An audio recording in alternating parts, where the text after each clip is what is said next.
Bonjour chers étudiants et chères étudiantes, c'est votre 7e cours sur l'interprétation de la Bible ou savoir interpréter la parole de Dieu.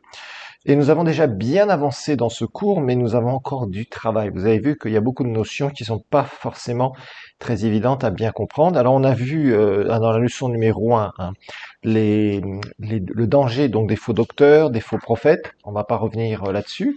Je vous ai expliqué qu'aujourd'hui il y a beaucoup de séduction, il y a beaucoup de choses qui se font à droite à gauche au nom du Seigneur. Il y a beaucoup comment dire, d'enseignements. Tout le monde se met à enseigner. Tout le monde dit des choses sur la Bible, sur des versets bibliques, etc., etc., etc. Et nous devons quand même faire assez attention à ne pas nous laisser embarquer dans des fausses doctrines, et c'est très facile de dévier. En tout cas, c'est pour ça que vous devez avoir des convictions sur la parole de Dieu et savoir correctement interpréter la parole. Et si vous prêchez, comprendre votre immense responsabilité de nourrir correctement le corps de Christ. Et si vous entendez des sermons à droite à gauche, c'est pour ça que principalement vous devez vous nourrir de ce que votre pasteur vous donne. Vous savez, il y a trop de gens qui sont tout le temps sur Internet, et après c'est la confusion. Et après ils posent des questions. Oh, je comprends pas. Moi j'ai vu ça sur Internet. Ta ta ta. Bah oui, mais on se nourrit avec quoi? Donc faites attention à quel restaurant spirituel vous mangez. Alors, nous avons vu des exemples classiques d'erreurs. On a vu les chartes dans la chair de Paul, le Shepherdship Movement, les réunions de délivrance à outrance, là où tout le monde doit être délivré, ne jamais prendre un médicament, l'évangile à l'eau de rose, etc., etc. On a vu les différentes vues sur la parole de Dieu, libérale, néo-orthodoxe et orthodoxe. Nous croyons que la parole de Dieu est l'autorité finale, qu'elle a été parfaitement inspirée par Dieu et que Dieu a respecté aussi le caractère des écrivains, des auteurs. Ok? Alors, nous avons vu que tout n'est pas à prendre dans la parole de Dieu. Il y a certains discours comme le diable qui parle ou des hommes qui disent des choses sur Dieu qui sont fausses. Il faut bien comprendre qui donne quoi à ce moment-là, bien évidemment. Bien sûr, ça représente très très peu de la parole de Dieu, mais quand même, il faut faire attention. Rappelez-vous, les amis de Job faisaient de la philosophie sur Dieu. Satan va aussi les rapporter certaines paroles que le diable a dites quelque part. Par exemple, dans la tentation, les 40 jours de jeûne et prière que Jésus a fait avant de recevoir son onction du ministère, eh bien, à ce moment-là, on voit que le diable, juste à la fin, tente Jésus et lui raconte tout un tas de choses tordues, bien évidemment. Alors, on a vu que Jésus considérait l'Ancien Testament comme autorité suprême. Rappelez-vous, on a vu qu'il y a 4 types de sermons, à thème. On prend un thème et on développe 3 idées principales. Textuel, on prend un assez grand texte ou un livre de la Bible ou même un chapitre entier et on prend idée après idée en continuant le texte, en faisant dérouler le texte. Sermon par exposé, on a vu que c'était un peu une combinaison des deux premiers. Et puis le sermonizing, et là je vous ai dit, attention, sermonizing c'est tout à fait typique de ce qu'on voit de plus en plus maintenant, c'est-à-dire des prédicateurs qui commentent des choses, par exemple des actualités, ou ce qui se passe dans leur pays, ou les futures élections, et commencent à faire tout un baratin en ramenant des versets bibliques, en disant voilà, je vous l'avais dit, c'est bien écrit dans la Bible. Attention, attention, attention. Il y a beaucoup de choses qu'il ne faut pas avaler n'importe comment. Alors, on a vu aussi que pour bien interpréter, il faut faire attention aux fossés historiques, aux fossés culturels, aux fossés linguistiques aussi. Ensuite, il faut regarder les contextes, contexte immédiat, contexte du livre. S'il y a d'autres livres qui parlent de la même personne, on a vu l'exemple de l'apôtre Paul, ça peut nous aider très largement à mieux comprendre son parcours, etc. Alors aussi, bien évidemment, l'alliance sous laquelle le passage se trouve, parce que alors là, c'est tout à fait l'erreur d'interprétation qu'on voit vraiment énormément quand des gens prennent des textes de l'Ancien Testament. Et bien sûr aussi toute la parole de Dieu, si on veut construire une doctrine ou si on entend une doctrine qui contredit le reste de la parole de Dieu parce qu'on a pris un verset, qu'on l'a sorti comme ça et qu'on lui fait dire ce qu'on a envie de dire, c'est très facile de faire parler la parole de Dieu. D'ailleurs, il y a aussi beaucoup de gens maintenant qui font parler Dieu en disant le Seigneur m'a dit, le Seigneur m'a dit, le Seigneur m'a dit. Et il y a beaucoup de gens qui racontent vraiment n'importe quoi. Alors, on a vu les deux types de vérités, par expérience racontée, des affirmations aussi, numéro 2, faites sous l'inspiration du Saint-Esprit. On a vu que la Bible s'adresse à 3 types de personnes, des païens, nation d'Israël et les croyants, sous les différentes alliances. Alors, je vous ai donné quelques exemples aussi, typiques. Ensuite, on a vu leçon numéro 3, la Bible doit être interprétée littéralement. On a parlé de la prose, de la poésie, des prophéties et événements apocalyptiques, de la fin des temps. Donc, on a vu aussi 4 sortes de façons de parler dans la Bible: les hyperboles, les personnifications, les similitudes et les métaphores. Alors, leçon numéro 4, interpréter correctement la Bible. On a vu qu'il fallait s'intéresser à l'étymologie, c'est-à-dire à la définition des mots, voir, chercher ce que ça veut dire. Et parfois, on a des racines grecques qui sont mises dans nos mots français, et puis on s'en rend même pas compte. Et ben, petit à petit, il faut apprendre ça. Et d'ailleurs, vous avez plusieurs leçons de base sur le grec ancien à la suite. Donc, vers la fin de cette série, j'ai consacrer du temps spécialement pour vous donner des bases fondamentales qui vous permettent après d'aller beaucoup plus loin dans l'interprétation de la parole de Dieu. Le contexte historique, on a vu, ok, et puis on a vu aussi le contexte culturel, c'est pour ça qu'on a commencé à comprendre certaines choses. On a vu qu'il faut faire attention.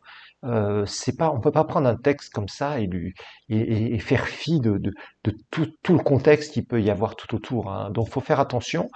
C'est pour ça qu'il y a des érudits qui nous ont quand même fait un grand travail. Et ça nous permet de rechercher après et de trouver correctement des interprétations.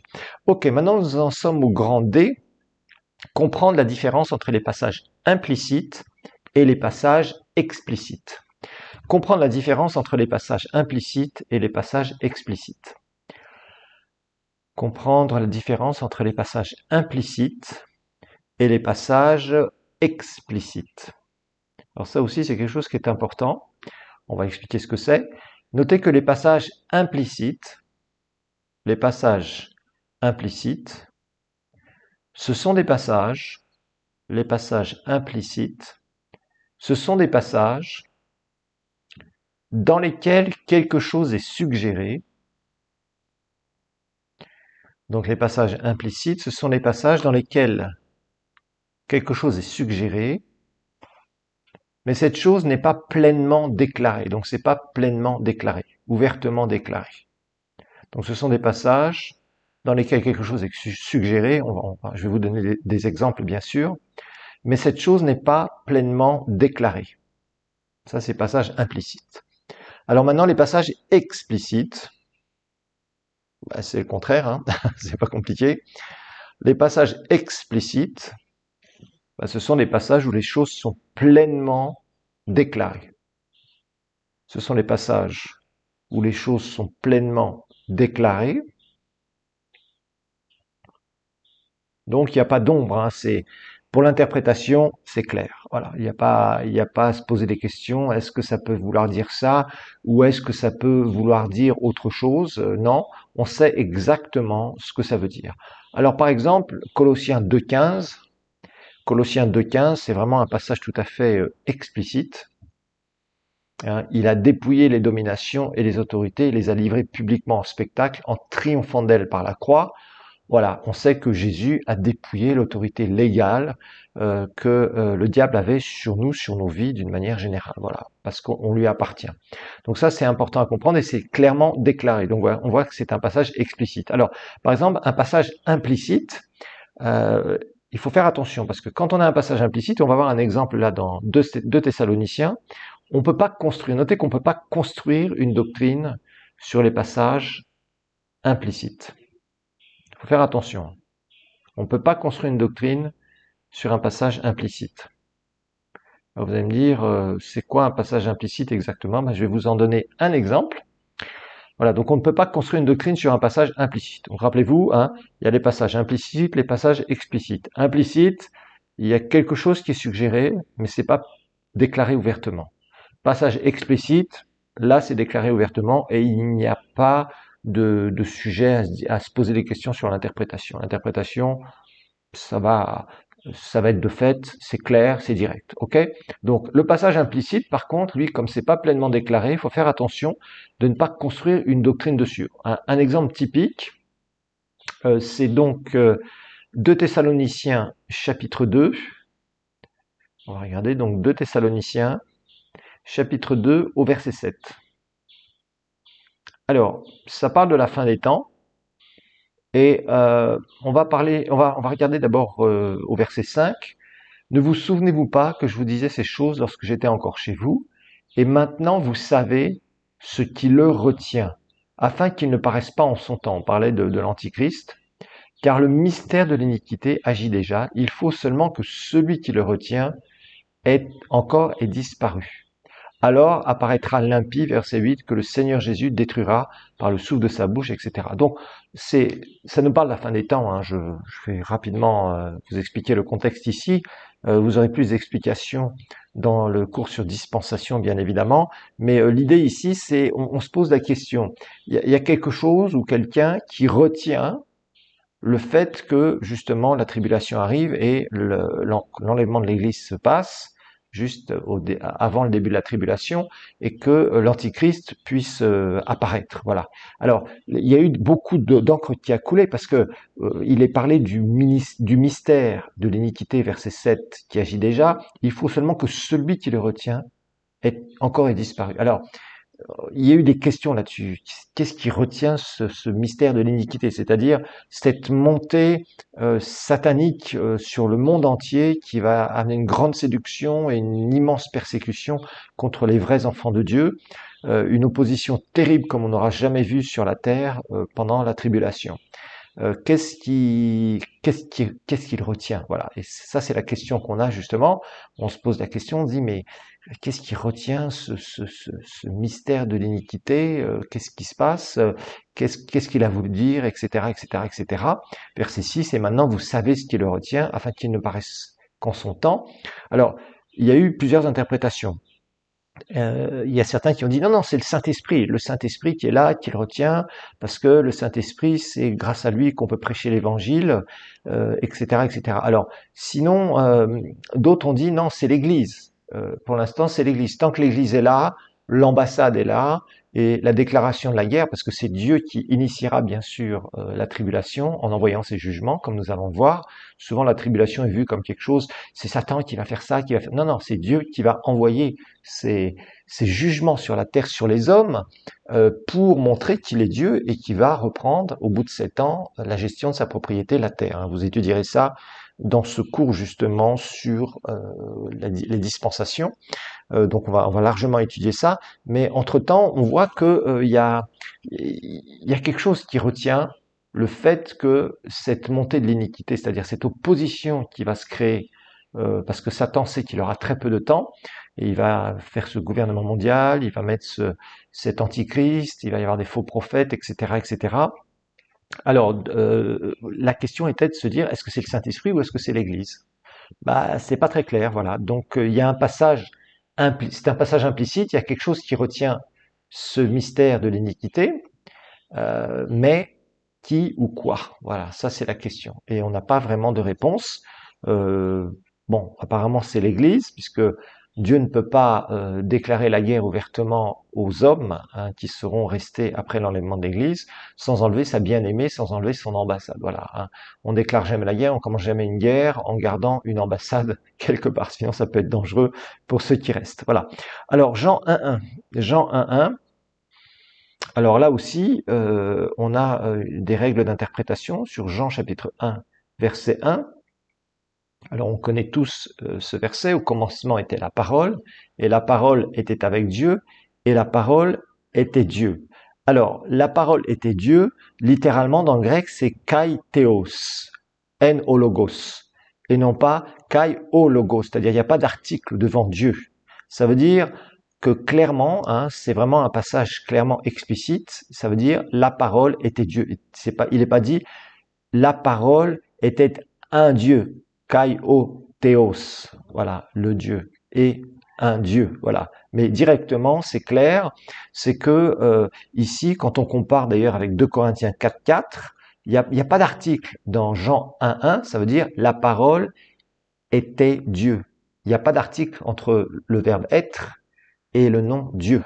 C'est pas était un Dieu. Il n'y a pas kai, c'est kai o theos était Dieu. Donc, et la parole était Dieu. C'est pas la parole était un Dieu. Par exemple, dans 2 Corinthiens 4.4, là on a une différence. 2 Corinthiens 4.4, il est dit pour les incrédules, 2 Corinthiens 4.4, dont le Dieu de ce siècle. Là, il y a un article devant Dieu. Voyez, o théos.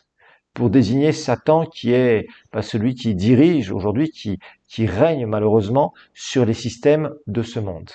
Donc il faut faire attention parce que parfois il peut y avoir des erreurs d'interprétation très subtiles qui se glissent comme ça et il peut y avoir des idées personnelles, il peut y avoir des personnes qui prennent des passages implicites et qui mettent leur propre interprétation. Et parfois, ça peut être dangereux. Alors, il y a aussi des choses auxquelles il faut faire attention. Souvent, dans ces passages-là, c'est les différentes conjonctions. Mais où est donc ornicar? Vous vous rappelez, si vous avez fait un peu d'études en français, pour se rappeler des conjonctions, on avait cette fameuse phrase qui disait « mais où est donc ornicar ?» Ça nous permettait de connaître toutes ces conjonctions directement et de s'en souvenir juste avec une phrase. C'était un bon moyen, ce qu'on appelle mnémotechnique, donc juste pour se rappeler de toutes ces conjonctions sans être obligé de les apprendre les unes après les autres. Voilà. Alors il y a aussi des prépositions. Il y a des prépositions qui sont très intéressantes à étudier. Par exemple, quand on étudie en, c'est une position, en Christ. C'est la position que Christ nous a donnée, le fait qu'on soit né de nouveau. Avec Christ, vous vous rappelez, identification, ça c'est vraiment notre identification. Par lui ou au travers de lui, par exemple, ça nous parle de médiation. Par lui, nous avons accès auprès du Père, etc., par un même esprit, etc., etc. Ça veut dire que nous passons par Jésus quand nous prions. Tout passe par Christ, voilà. Donc, faut faire attention parce que il y a pas mal de choses comme ça qui, il y a des choses qui sont pleinement explicitées. Par exemple, la position, tout ça, c'est très très clair. Mais il y a d'autres choses qui sont implicite. Bon, alors il y a aussi des choses dans lesquelles il faut faire attention dans certains passages, entre la grâce et la loi, par exemple. Il y a des choses où les gens mettent des interdits partout, etc., etc. Moi, quand je me suis converti, bon, on nous disait, je me souviendrai toujours, il y avait un vieux prédicateur qui était là, et j'étais dans une église pentecôtiste, et à l'époque, ce prédicateur était en train de nous mettre la trouille en disant, mais tu vois, si tu es dans ta caravane, dans tes vacances, tu crois que tu seras enlevé alors que tu es dans le camping, en train de te relaxer, en train de passer du bon temps. Et si tu es en train de regarder la télévision, tu crois que tu seras enlevé devant ta télévision, etc., etc. Vous voyez, il y avait tout cet aspect de la loi qu'on mettait, on interprétait en disant non, veillez et priez. Donc il fallait prier tout le temps, il fallait veiller tout le temps. Oui, c'est vrai, Jésus a dit veiller et prier, avoir une attitude de prière, mais ça ne veut pas dire que aussi on n'a pas des temps de relaxation. C'est tout à fait normal, nous sommes des êtres humains. Vous voyez, il y a eu des abus de certains passages. Bon, la dîme, c'est pareil. Vous avez appris que la dîme, on paye pas la dîme. Et malheureusement, on voit aussi que il y a, par exemple, Malachie 3, c'est souvent pris en condamnant les chrétiens, en leur disant oui, vous êtes des voleurs, vous devez payer votre dîme maintenant, etc., etc., etc. Tout ce que t'as pas payé, le Seigneur te le redemandera, etc. Et en fait, on s'est aperçu que la dîme, c'est quelque chose de relationnel. La dîme, c'est relationnel. C'est pas quelque chose qu'on doit faire parce que on est sous la loi. Nous sommes sous la grâce, mais maintenant, justement, cette grâce doit nous permettre de mieux comprendre cette relation que nous avons avec le Seigneur et que nous faisons les choses par amour pour le Seigneur. Et nous donnons au Seigneur, nous donnons nos dîmes parce que nous comprenons le royaume de Dieu, parce que nous nous retrouvons en face de nos, je dirais, d'une obligation d'amour, parce que dans l'amour, il y a quelque chose qu'on doit faire. On doit faire quelque chose envers l'autre. Vous savez, il y a trop de chrétiens aujourd'hui qui sont tout le temps en train de dire Seigneur, donne-moi ceci, Seigneur, donne-moi cela, gna, gna, gna, etc., etc. Et c'est vraiment dommage. C'est des gens qui comprennent pas que dans cette relation avec le Seigneur, c'est toi aussi qui dois te donner. Tu dois te donner et tu dois donner au Seigneur. Tu dois apprendre à faire ces choses. Ok, grand E, interprétation des paraboles. Grand E, l'interprétation des paraboles. Grand E, l'interprétation des paraboles. Alors d'abord, on va donner une définition d'une parabole. La définition. Alors notez que une parabole est une histoire. Une parabole est une histoire qui permet d'illustrer une vérité spirituelle. Une parabole est une histoire qui permet d'illustrer une vérité spirituelle. Alors, il y a 6 sujets différents qui sont traités dans les paraboles dans les évangiles. Donc, définition, une parabole est une histoire qui permet d'illustrer une vérité spirituelle. 6 sujets différents dans les évangiles. Donc, les paraboles vont couvrir 6 sujets différents dans les évangiles. 6 sujets différents dans les évangiles.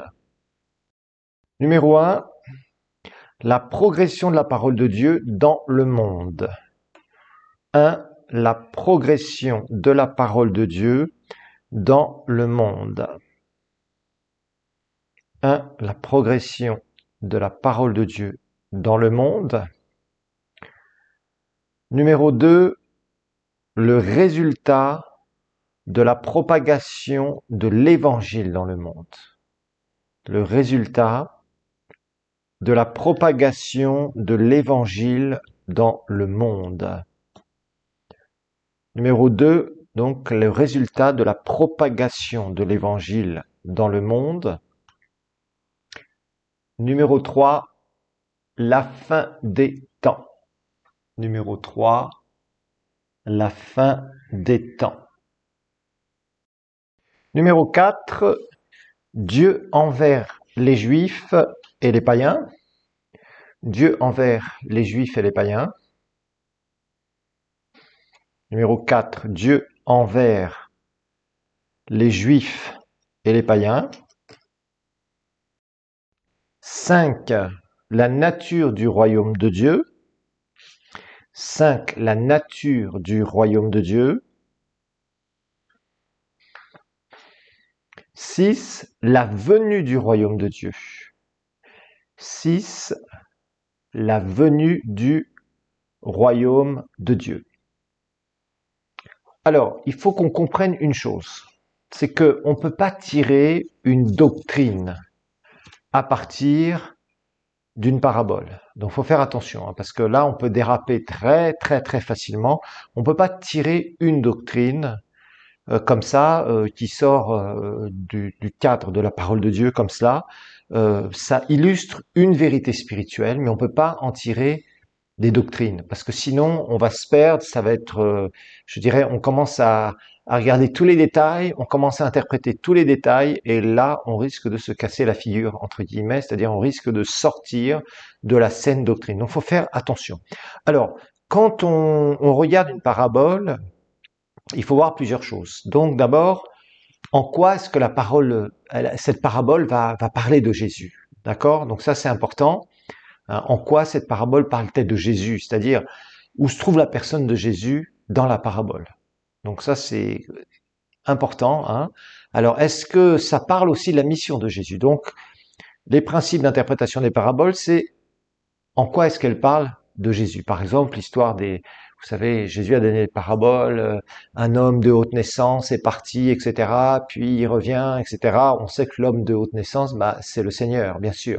C'est le roi, c'est Jésus. Bon, ça, c'est pas très compliqué. Mais il y a des paraboles, c'est un peu plus compliqué de discerner là où se trouve justement la personne même de Jésus, là où ça parle de la mission de Jésus. Parfois, c'est un peu plus subtil dans l'interprétation de la parabole, pardon.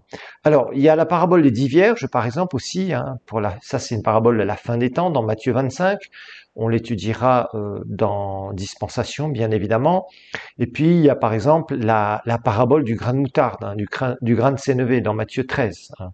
On a déjà vu ça dans Matthieu 13, et là on parle du royaume de Dieu, de l'extension du royaume de Dieu, bien évidemment. Alors, rappelez-vous, chaque parabole n'enseigne qu'une vérité principale. Et une autre chose, donc une vérité principale, oui, mais une autre chose, c'est qu'on ne peut pas spiritualiser non plus tous les détails. Vraiment, on s'égarera très facilement. Et souvent aussi, il faut dire, le Seigneur va donner l'interprétation. Pas toujours, mais en général, il va donner l'interprétation. Maintenant, c'est à nous de voir de quoi il veut parler justement. Heureusement d'ailleurs, parce que sinon, ça serait très compliqué. Hein. Il faut faire attention, parce que vous savez, il y a des gens, parfois, ils prennent comme ça une parabole, et puis d'un seul coup, hop, ils vont ils vont en faire un ministère, ils vont en faire une grande doctrine principale, etc., etc. Donc faisons attention à cela. Je vous dis, je vous préviens, je vous le dis parce que ça c'est tout à fait classique. Alors numéro F, maintenant on va regarder, grand F, on va regarder les prophéties qui prédisent l'avenir, leur interprétation. On va regarder l'interprétation donc des prophéties qui prédisent l'avenir dans l'écriture. Grand F, interprétation des prophéties qui prédisent l'avenir dans les Écritures.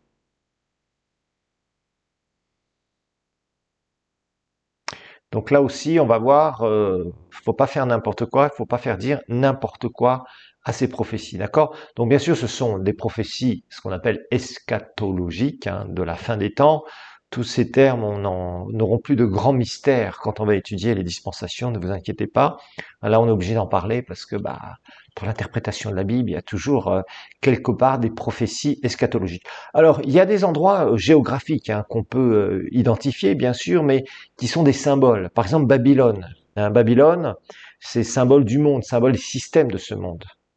Babylone la grande qui est tombée, euh, Apocalypse 16 et 17, c'était quoi? C'est le symbole des systèmes de ce monde. Cette grande prostituée qui a séduit les rois des nations, c'est-à-dire les leaders des nations, pendant ce temps où Satan a récupéré la gestion de la propriété de la terre, c'est-à-dire depuis la chute d'Adam et Ève jusqu'au moment où Jésus justement reviendra pour la deuxième fois récupérer la gestion de sa propriété. Eh bien, Babylone la grande prostituée, tout ça, c'est symbole des systèmes de ce monde. Ok? Alors, il y a aussi, par exemple, Joël, le prophète Joël, on va regarder dans l'Ancien Testament, donc prophète Joël, il va prophétiser sur les sauterelles. Alors là encore, vous voyez, il y a des choses comme ça, il faut vraiment faire attention parce que des fois on peut très rapidement s'écarter. Regardez Joël, chapitre 1, verset 1 au verset 4, la parole de l'Éternel qui fut adressée à Joël, donc Joël 1, verset 1 à 4, fils de Pétuel, écoutez ceci, vieillard, prêtez l'oreille, vous tous habitants du pays, rien de pareil est-il arrivé de votre temps ou du temps de vos pères, racontez-le à vos enfants et que vos enfants le racontent à leurs enfants et leurs enfants à la génération qui suivra. Ce qu'a laissé le gazam, la sauterelle l'a dévoré. Ce qu'a laissé la sauterelle, le gélec l'a dévoré. Ce qu'a laissé le gélec, le asile l'a dévoré. Alors tout ça, bien sûr, c'est des prophéties de dévastation à venir, mais c'est un symbole. Là, parce que par exemple, il y a eu aux États-Unis il y a quelques années des sauterelles qui ont dévasté des champs entiers. Ça s'est passé aussi dans certains autres pays. Alors ça y est, les gens disent ah oui, c'est marqué dans Joël chapitre 1 verset 4, les sauterelles qui vont venir et ça c'est un signe de la fin des temps. Mais non, ça c'est des fausses interprétations. Les gens disent n'importe quoi. Ils prennent des versets bibliques. Vous voyez, ça c'est tout à fait typique.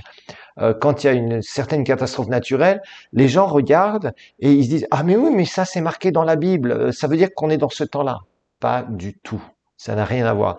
Là, Dieu était en train de prophétiser justement ce qui allait se passer prophétiquement et de ces destructions. Mais l'idée ici, c'est que les sauterelles sont là pour détruire et dévaster le pays. Voilà. Et c'est l'image, bien sûr, d'ennemis qui viendront dévaster le pays d'Israël. Alors, il y a aussi des choses où on doit étudier l'histoire. Par exemple, tout à fait typique, on le reverra dans Dispensation, là j'y passe assez rapidement, parce que sinon, on pourrait passer des heures et des heures et des heures, mais vous aurez l'interprétation dans Dispensation.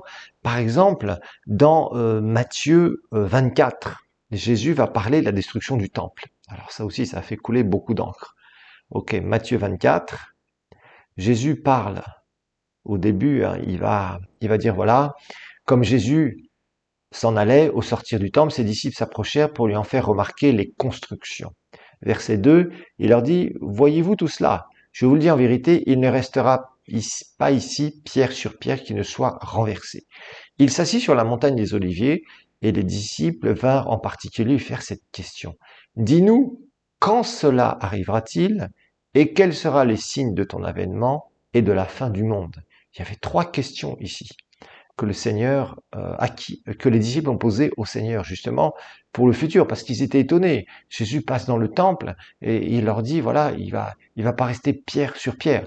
Jésus leur répondit que personne prenez garde que personne ne vous séduise, car plusieurs viendront sous mon nom, etc., etc., etc. Et le Seigneur commence à répondre à ces questions. Et il y a des choses qui se sont déjà passées. Par exemple, la destruction du temple de Jérusalem, eh ben, ça s'est passé en l'an 70. En l'an 70, eh bien, ce qui s'est passé, c'est que les Juifs, hein, autour de cette période-là, les Juifs pensaient que Dieu allait les délivrer de l'oppresseur romain, de l'occupant romain, comme Dieu était avec eux dans l'Ancien Testament. Mais entre-temps, Jésus est venu. Il y a une autre dispensation qui s'est ouverte, la dispensation du mystère, la dispensation de l'Église, le temps de l'Église, le temps de la grâce.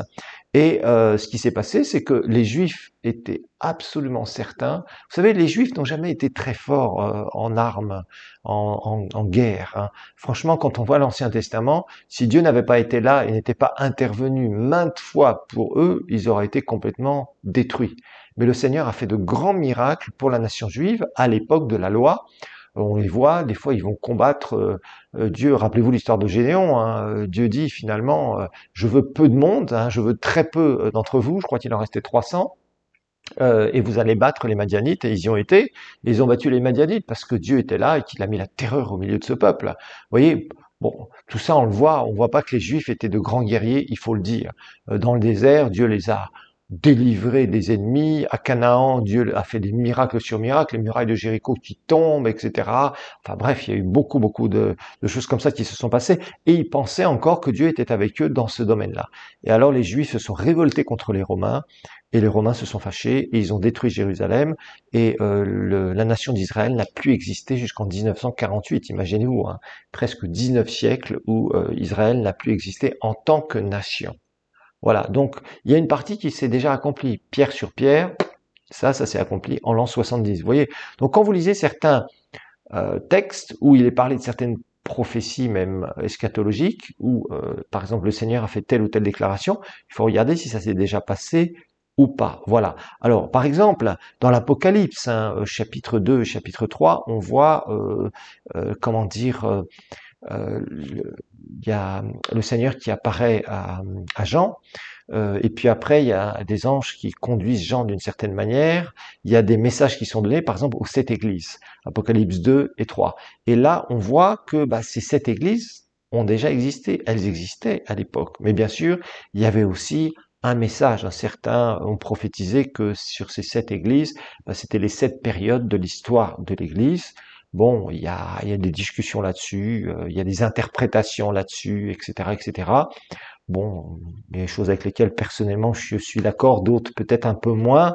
Y avait-il, au travers de ce message aux 7 églises, un message prophétique pour les 7 périodes de l'Église avant le retour de Jésus? Peut-être, ça peut se défendre théologiquement, mais bon, faut être prudent. En tout cas, c'est des églises qui existaient déjà à l'époque où Jean reçoit ses prophéties et il va donner un message. Le Seigneur lui dit de donner un message à chacune de ces églises. Bon, alors il y a des prophéties aussi, par exemple, de l'Ancien Testament, qui étaient les prophéties messianiques. Il y en a environ 300 qui se sont déjà accomplies, puisque ça parlait de la première venue de Jésus. Et il y a beaucoup de ces prophéties se sont accomplies. C'est pour ça que souvent vous verrez dans les évangiles, comme il est écrit, comme il est écrit, comme il est écrit, hein, etc., etc. Et vous avez une référence à quelque chose de prophétique, parce que parmi ces prophéties, ces quelques centaines de prophéties qui avaient été données, des prophéties messianiques, c'était pour que les Juifs puissent reconnaître que ce Jésus, c'est bien celui qu'on attendait. C'est bien le prophète que Moïse nous avait annoncé. C'est bien le Christ. C'est bien celui donc qui était oint, qui vient de Dieu et qui va qui va régner éternellement sur Israël, évidemment. Ils devaient le reconnaître. Hein. C'était l'objectif de ces prophéties et c'est pour ça que ces prophéties se sont accomplies, en tout cas, concernant la première venue de Jésus. Maintenant, il y a des prophéties qui concernent la deuxième venue de Jésus, le deuxième retour de Jésus, pardon, à la fin de la tribulation, et ça, il y en a pas mal de prophéties, et bien sûr, celles-ci ne se sont pas encore accomplies. Donc, il faut bien discerner quand vous lisez des prophéties, si ça concerne la première venue de Jésus, le deuxième retour, ça, c'était un mystère. Donc, l'enlèvement de l'Église, c'était un mystère caché. Il n'y a pas de prophétie dans l'Ancien Testament qui nous parle de l'enlèvement de l'Église, il n'y en a aucune. C'est là où c'est aussi, il faut faire vraiment attention. Même dans les évangiles, tout ça c'était un mystère et ça nous a été révélé à nous, l'Église. Ces prophéties futuristes de 1 Thessaloniciens 4, par exemple, l'enlèvement de l'Église, ça c'est pour nous, hein, l'Église. C'est pas pour Israël. Israël a des prophéties qui vont s'accomplir pour le deuxième retour, c'est-à-dire à la fin de la tribulation. On expliquera bien ça dans Dispensation, hein, quand ils vont reconnaître celui qu'ils ont percé, quand Jésus va fendre en deux la montagne des Oliviers, etc., etc. Ça, c'est pour le deuxième retour de Jésus, et ça s'est pas encore accompli. Alors, il y a des prophéties aussi qui se sont réalisées sur l'Élie qui devait venir au travers de Jean-Baptiste. Hein. On va regarder Malachie. Malachie, il y a une très belle prophétie qui avait été donnée juste juste à la fin donc de l'ère prophétique pour Israël, qui était donc Malachie étant le dernier prophète, hein, qui était environ 350 ans, certains situent entre 350 et 400 avant les évangiles. Donc il y a eu un silence. Ça ne veut pas dire que Dieu n'a jamais parlé au travers de prophètes, mais il n'a rien dit qu'il a écrit. L'Ancien Testament se clôture à peu près entre 350 et 400 ans avant le début du Nouveau Testament. Donc il y a un vide prophétique écrit, je répète bien écrit, ce qui ne veut pas dire que Dieu n'a pas parlé dans ces périodes-là à des personnes spécifiques, qu'il n'y avait pas un certain nombre de prophètes que Dieu a élevés à ce moment-là, mais ils n'ont pas écrit des choses qui devaient être dans l'Écriture. Alors regardons ensemble Malachie 4. Alors, il est dit, versets 5 et verset 6, « Voici, je vous enverrai Élie le prophète, avant que le jour de l'Éternel arrive, ce jour grand et redoutable. Il ramènera le cœur des pères à leurs enfants, et le cœur des enfants à leurs pères, de peur que je ne vienne frapper le pays d'interdit. » Bon, quand on étudie les évangiles, on va voir que Jésus va parler, justement, que Jean-Baptiste était l'Élie qui devait venir. Regardons ensemble, on va regarder Matthieu 11. Matthieu 11, à partir du verset 11, « Je vous le dis, en vérité, parmi ceux qui sont nés de femmes, il n'y en a point de paru de plus grand que Jean-Baptiste. Cependant, Jean-Baptiste était le plus grand, pourquoi? Parce qu'il avait le plus grand des messages. Il était là, son ministère, en tout cas le premier ministère qu'il avait, il aurait dû avoir une autre phase de son ministère, mais malheureusement, pour différentes raisons, il a échoué par rapport à ça, parce qu'il s'est pris pour un prophète de l'Ancien Testament. Mais normalement, après sa première mission, une fois qu'il avait présenté Jésus, une fois qu'il avait préparé les cœurs des Israélites, que Jésus était là, que Jésus commençait son ministère, normalement Jean-Baptiste aurait dû venir joindre le ministère de Christ et le suivre et lui dire, Seigneur, voilà, moi j'ai fait ce qu'on m'avait demandé, ce que tu m'avais demandé du ciel, maintenant qu'est-ce que je dois faire? Mais il l'a pas fait, il a joué les prophètes de l'Ancien Testament, il a été confronté le roi à propos de sa vie maritale et il s'est retrouvé que le roi lui a eu sa peau hein, au travers de ces femmes autour de lui et malheureusement il s'est fait avoir. Bon, ça c'est un autre sujet. Alors, on voit dans Matthieu 11, Jésus donc dit « Cependant, le plus petit dans le royaume des cieux est plus grand que lui. » Pourquoi? Parce que nous sommes nés de nouveau. Et on est plus grand qu'à l'époque Jean-Baptiste qui n'était pas né de nouveau, alors qu'il avait le plus grand des ministères, c'est-à-dire préparer le chemin du Seigneur. Verset 12, « Depuis le temps de Jean-Baptiste jusqu'à présent, le royaume des cieux est forcé, et ce sont les violents qui s'en emparent. Car tous les prophètes et la loi ont prophétisé jusqu'à Jean, et si vous voulez le comprendre, c'est lui qui est l'Élie qui devait venir. C'est lui qui est l'Élie qui devait venir. On va regarder Matthieu 17. Matthieu 17. Vous voyez, il faut faire attention quand vous lisez certaines prophéties, parce qu'il y a des choses qui, parfois, à partir du verset 10, se sont déjà réalisées. Les disciples lui firent cette question, pourquoi donc les scribes disent-ils qu'Élie doit venir premièrement? Et verset 11, il répondit, il est vrai qu'Élie doit venir et rétablir toutes choses, mais je vous le dis, qu'Élie est déjà venu, qu'ils ne l'ont pas reconnu et qu'ils l'ont traité comme ils l'ont voulu. De même, le Fils de l'homme souffrira de leur part. Verset 13, les disciples comprirent alors qu'il leur parlait de Jean-Baptiste. Voilà. Donc Malachie 4, versets 5 et 6 est déjà réalisé. Hein. Alors, rappelez-vous aussi que la réincarnation n'existe pas. Là, c'était une image que Dieu a donné Élie, voilà, je vais vous envoyer Élie. L'idée ici, bien sûr, c'est que Jean-Baptiste vienne et ait le plus grand des messages. Il avait le plus grand des messages à dire aux Israélites. Attention, il arrive. Préparez vos cœurs. Repentez-vous, reconnaissez-vous tel que vous êtes, c'est-à-dire des pécheurs. Préparez vos cœurs, nettoyez vos cœurs, parce que celui que Dieu va envoyer, celui qu'il a promis depuis tous ces millénaires, hein. Rappelez-vous, la première prophétie messianique que nous avons, c'est dans Genèse 3,15, hein, où Dieu dit que au travers du ventre de la femme, c'est-à-dire c'est un être humain qui viendra et qui écrasera l'autorité du serpent, c'est-à-dire du diable, l'autorité, la tête, hein, c'est l'autorité bien évidemment. Alors, maintenant nous allons voir qu'il y a aussi des prophéties conditionnelles et des prophéties inconditionnelles. C'est aussi une règle qu'il faut voir, hein. Là, on a vu qu'il y a des prophéties qui prédisent l'avenir dans l'Écriture, mais dans ces prophéties, il y a des prophéties conditionnelles et des prophéties inconditionnelles. Alors, les prophéties inconditionnelles, c'est celles qui vont s'accomplir sans que l'homme ait quoi que ce soit à faire. Ça s'appelle la volonté souveraine de Dieu. Par exemple, Jésus va revenir une première fois, hein, donc c'est sa deuxième venue, pour enlever son Église. Bah, ces prophéties-là, de toute façon, elles sont absolument inconditionnelles. C'est ce qu'on appelle la volonté souveraine de Dieu. Voilà. Bon, donc ça veut dire quoi qu'il se passe, Dieu a dit, Dieu a arrêté, c'est sans appel, ça se passera. Point. Voilà. Il n'y a rien à dire. Tout ce que Dieu a prévu dans l'eschatologie, hein, dans la fin des temps, ça se passera tel quel. Il y aura 7 ans de tribulation, Jésus reviendra une deuxième fois, à la fin de la tribulation, il reviendra la première fois aussi pour envoyer la tribulation sur la terre et envoyer ses jugements, voilà. Souvent les gens pensent que la tribulation c'est l'œuvre du diable, mais je vous dis c'est pas l'œuvre du diable.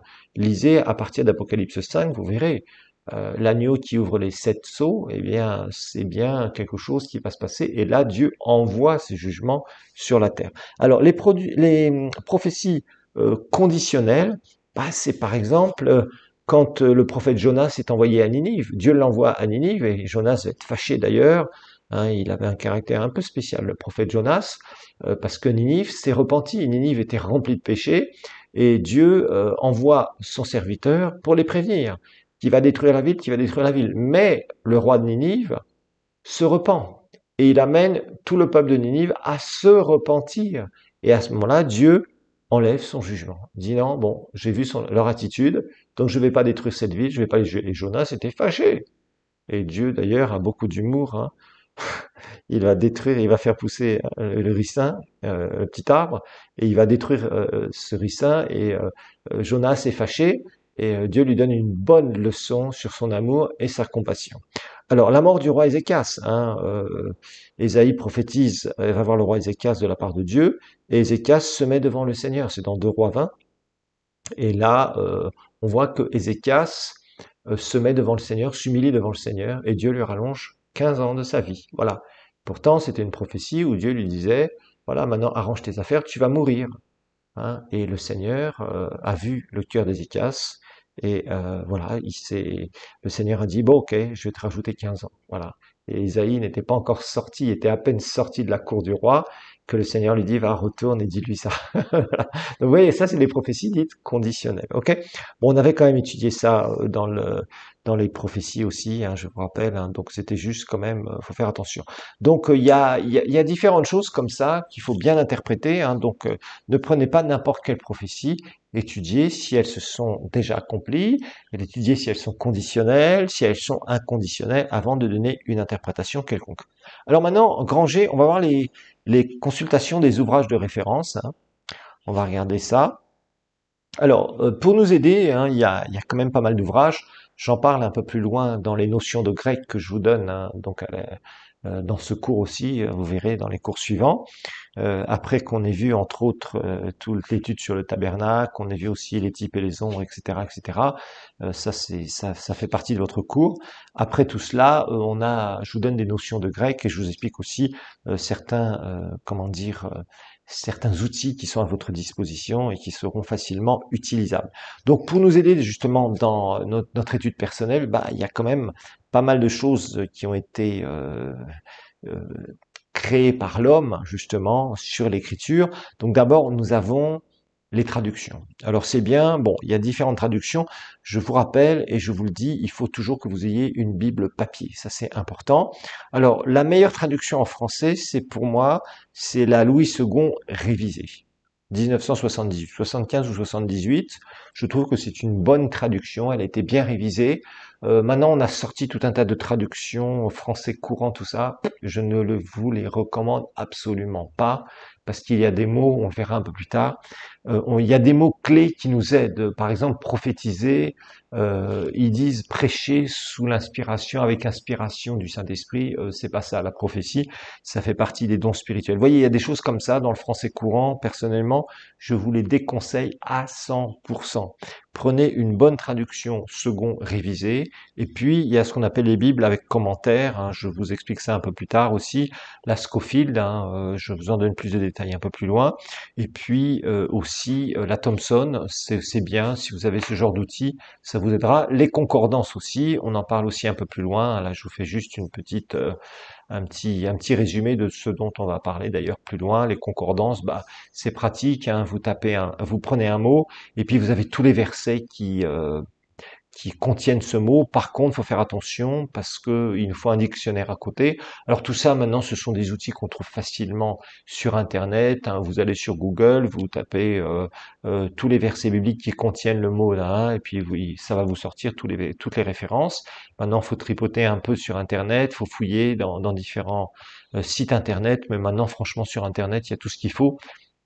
Moi, je m'en sers des fois, je me rappelle d'une partie seulement d'un verset, je tape un ou deux mots, je tape Bible à côté et hop, directement, je peux avoir accès au verset de référence. C'est très pratique, mais je reste toujours un fervent défenseur des Bibles papier, d'accord? Que vous soyez prédicateur, que vous soyez chrétien, entre guillemets, simple, ayez une bonne Bible assez large, assez grosse sur papier, comme ça vous permettra de mettre vos propres commentaires, etc. Je vous explique ça un peu plus loin. Alors les dictionnaires bibliques aussi, c'est très pratique. Je vous donne un peu plus loin donc tous ces outils que vous pouvez utiliser et aussi certains dictionnaires justement grec français ou grec anglais. Ça vous permettra après, je vous expliquerai comment fouiller dans le texte original. C'est pas très compliqué ce qu'on appelle avec les mots codés strong et franchement ça va beaucoup vous aider. Hein. Donc là je fais juste une petite parenthèse sur ces outils-là parce que quand vous avez des textes à interpréter, il va falloir quand même utiliser ces outils justement. Hein, vous avez peut-être une certaine interprétation ou vous avez peut-être entendu certaines choses, mais aussi il faut avoir des outils, c'est tout. Oui, ça existe. Le tout c'est de les connaître et puis savoir s'en servir. Hein. Vous pouvez par exemple faire de la menuiserie et puis avoir juste un marteau, un ciseau à bois et puis vous galérez une scie à main. Ou alors vous pouvez avoir des outils électriques qui vous font le travail bien mieux, bien plus précis, avec plus de précision. Et puis finalement, bah, vous allez gagner du temps, vous allez gagner de l'argent. Maintenant, il faut acquérir les outils, c'est tout. Bon, bah, c'est comme ça. Et avec la Bible, c'est un peu la même chose. Il y a des outils qui sont là et qui sont là pour nous aider. Et c'est pas pour rien justement qu'ils sont là, parce que bah, il y a des gens qui ont travaillé dessus. Voilà. Donc on se sert de ça. Le tout c'est de les connaître. C'est pour ça d'ailleurs que vous étudiez la parole de Dieu. Alors maintenant, on va voir certains passages difficiles, parce qu'il y a des passages difficiles dans la Bible. Il faut être clair là-dessus. Il y a des passages qui sont difficiles. Alors, on va voir certains de ces passages difficiles. On va voir quelques exemples. Hein. Regardons Exode 15, verset 26. Alors, par exemple, il dit, 15, 26 Exode, si tu écoutes attentivement la voix de l'Éternel ton Dieu, et si tu fais ce qui est droit à ses yeux, si tu prêtes l'oreille à ses commandements, et si tu observes toutes ses lois, je ne te frapperai pas, hein, je ne te frapperai d'aucune donc des maladies dont j'ai frappé les Égyptiens, car je suis l'Éternel qui te guérit. Ok, donc 15, 26. Maintenant, regardons Ésaïe chapitre 45. Ésaïe 45. Ah, il y a des questions parfois hein, qu'on peut se poser quand on lit la parole de Dieu. Ésaïe 45, verset 7. Je forme la lumière et je crée les ténèbres. Moi, je donne la prospérité et je crée l'adversité. Moi, l'Éternel, je fais toutes ces choses. Waouh! Ok.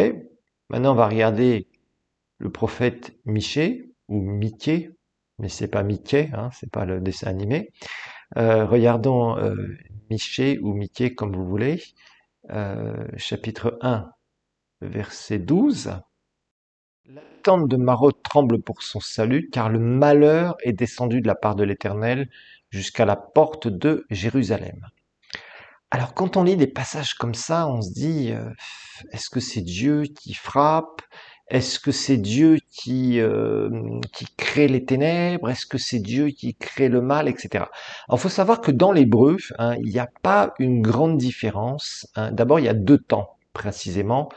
Deux temps des verbes, c'est un peu particulier. Hein, l'hébreu, je suis pas du tout un spécialiste de l'hébreu, mais d'après ce que j'ai pu voir sur pas mal de commentateurs, en fait, il n'y a pas une grande différence entre le verbe créer et permettre. Ok? Dieu ne crée pas le mal, ça c'est pas possible.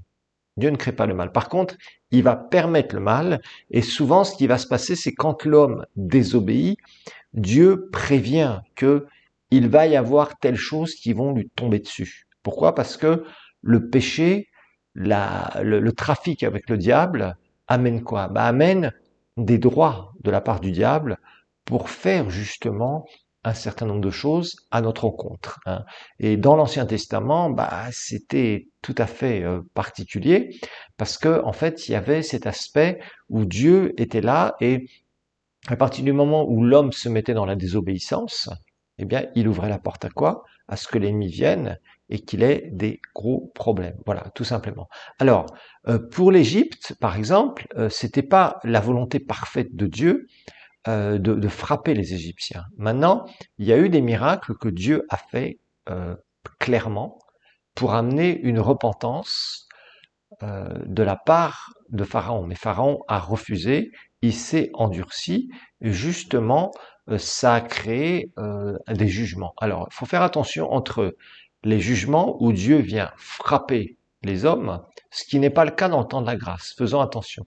Dans le temps de la grâce, Dieu ne vient frapper aucune nation de ses jugements. Soyons bien clairs là-dessus. Ce que nous voyons sur la terre aujourd'hui, c'est les conséquences du mauvais gestionnaire, hein, ça faut le comprendre, mais Dieu ne vient frapper aucune nation. Ce n'était pas le cas dans l'Ancien Testament. Dieu est venu frapper un certain nombre de nations dans l'Ancien Testament, un certain nombre de peuples.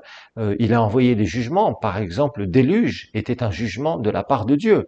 Comment dire, les plaies, hein, les 10 plaies, on a vu sur l'Égypte, au temps de Pharaon, pour laisser aller son peuple, c'était Dieu qui envoyait ses anges pour frapper les hommes.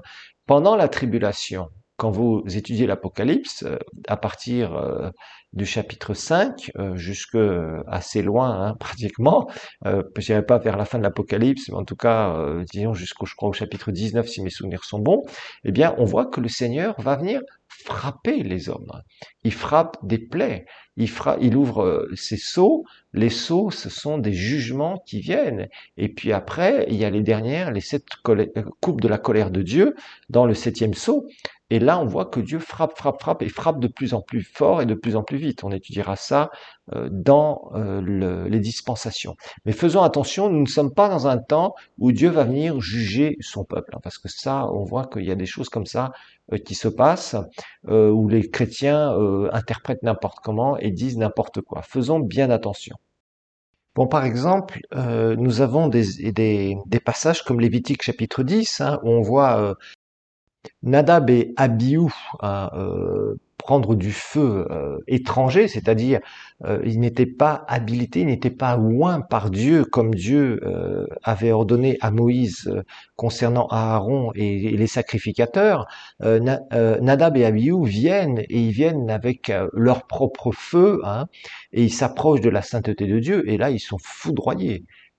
Bon, quand on lit ça, quand on a lu aussi, si on lit le chapitre 8, hein, justement du Lévitique, là où il y a justement cette consécration de la part sur l'ordre du Seigneur, hein, concernant Aaron et ses fils et la façon dont ils doivent exercer le sacerdoce, Et tout ça, on doit l'interpréter. On ne doit pas dire, ça y est, le feu étranger, c'est comme ça aujourd'hui.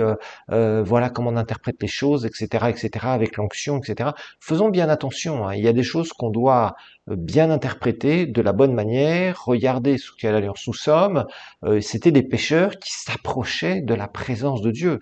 Donc il y avait tout un protocole qui devait respecter des lois spirituelles concernant donc les sacrificateurs. Ils ne pouvaient pas s'approcher de la sainteté de Dieu, de la présence manifeste de Dieu, où l'onction donc était répandue, où la gloire de Dieu était répandue. S'ils s'en approchaient sans respecter le protocole divin, ils mouraient sur le champ. D'accord?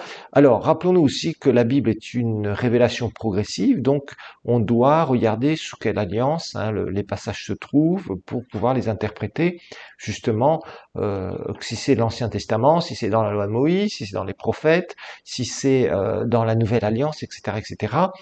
C'est très différent quand on va interpréter les passages. Alors rappelez-vous, on aura le cours sur dispensation, ça va beaucoup vous expliquer tous ces principes. Alors, pour clôturer ce cours aujourd'hui, on va regarder, grand I, les différentes lois sous l'Ancien Testament. Les différentes lois sous l'Ancien Testament.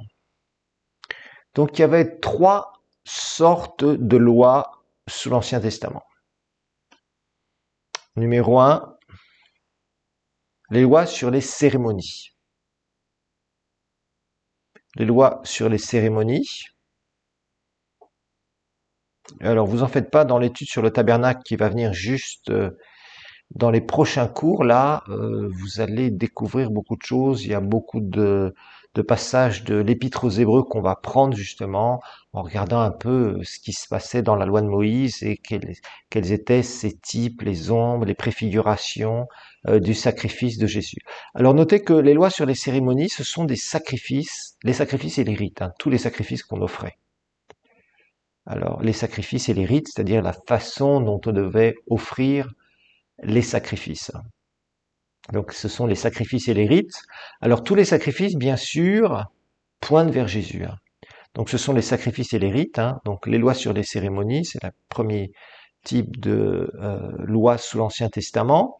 Donc ce sont les sacrifices et les rites. Les rites, c'est la façon dont on doit faire le sacrifice. Donc tous ces sacrifices, bien sûr, pointent vers Jésus. Jésus qui va être le sacrifice suprême. Tous ces sacrifices pointent vers Jésus. Jésus qui est le sacrifice suprême, qui va accomplir par son sacrifice tous les autres sacrifices qui étaient demandés qui étaient faits avec les animaux, qui étaient demandés par Dieu pour s'approcher de lui. Donc évidemment, les sacrifices d'animaux ne sont plus du tout nécessaires aujourd'hui, nous le savons, puisque nous savons que le sacrifice parfait était en Christ. Jésus qui est l'agneau de Dieu, qui est donc donné pour le péché du monde, qui est donné pour qu'on puisse s'approcher parfaitement de Dieu, donc du Père. Voilà, donc ça c'est à comprendre aussi. Alors ensuite, les lois, numéro 2, les lois juridiques. Les lois juridiques. Alors les lois juridiques, c'était fait pour gouverner le peuple d'Israël. Les lois juridiques étaient faites pour gouverner le peuple d'Israël. La nation d'Israël. Rappelez-vous que la nation d'Israël avait une alliance avec Dieu. C'est la seule nation qui a eu une alliance avec Dieu. Donc ces lois juridiques ne sont pas imposées aux nations aujourd'hui. Bon, il y a pas mal de démocraties qui s'en sont inspirées, il faut dire, mais c'est pas imposé par Dieu à nos nations. Nous ne sommes pas sous une théocratie telle qu'elle en tant que nation. Dieu n'a aucune alliance avec nos pays aujourd'hui. Donc faisons attention. On n'est pas sous une théocratie d'alliance nationale. Bien sûr, le royaume de Dieu est une théocratie, mais nous avons une alliance individuelle. Il faut vraiment faire la différence parce que il y a tellement d'histoires de gens qui prophétisent soi-disant des choses que Dieu leur a dites sur telle ou telle nation, à propos de tel président qui va être élu, à propos de telle catastrophe qui va se passer, papa. Et tout ça, ce n'est absolument pas du tout scripturaire dans le Nouveau Testament. Ce ne sont pas des vraies révélations, ce sont des fausses révélations.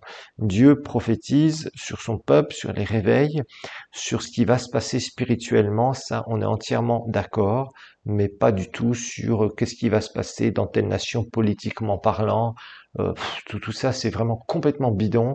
Les gens jouent à la devinette avec ça, et malheureusement ça trouble beaucoup le corps de Christ, hein. On en a parlé dans les dons spirituels, mais malheureusement on revoit beaucoup ce genre de choses, de plus en plus de gens qui se permettent, qu'on prophétisait sur le Covid, qu'on prophétisait sur les machins, sur les trucs.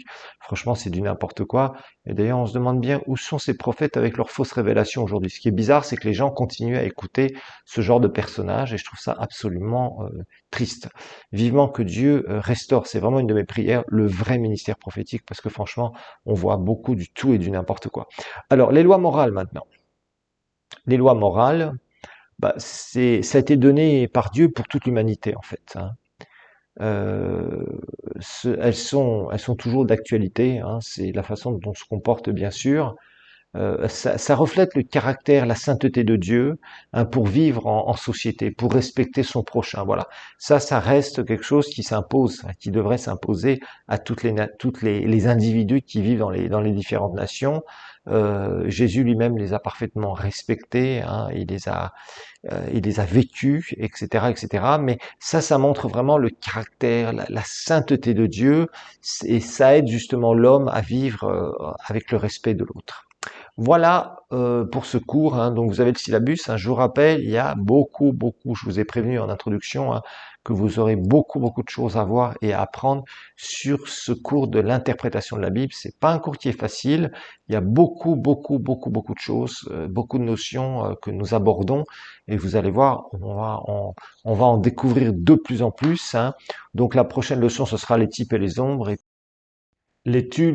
nous aborderons donc l'étude sur le tabernacle. Voilà pour ce cours donc.